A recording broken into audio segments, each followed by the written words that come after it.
আওয়ামী লীগের নতুন কার্যনির্বাহী কমিটির সম্পাদক মণ্ডলীর ২২ সদস্যের নাম ঘোষণা করা হয়েছে। ধানমন্ডি আওয়ামী লীগ সভানেত্রীর রাজনৈতিক কার্যালয়ে সদ্য নির্বাচিত সাধারণ সম্পাদক ওবায়দুল কাদের এই নাম ঘোষণা করেন।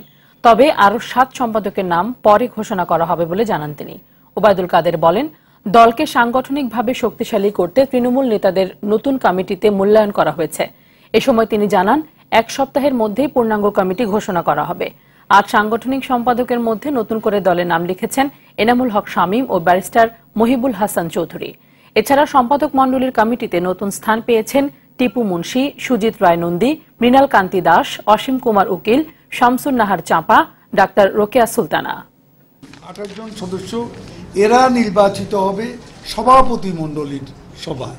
আমরা ১ সপ্তাহের মধ্যে আমাদের পূর্ণাঙ্গ কমিটির নাম ঘোষণা করব, পেরিটেট করব, আমাদের দলকে আরও ডাইনামিক করব এবং এটা শুধু ঢাকায় নয়, তৃণমূল পর্যায় পর্যন্ত আপাতত লক্ষ্য। নেত্রী, আমাদের পার্টি সভাপতি তাদের সঙ্গে বসবেন, সম্পাদক মণ্ডলীর সাথে বসে সাংগঠনিক সম্পাদকদের দায়িত্ব দেবেন।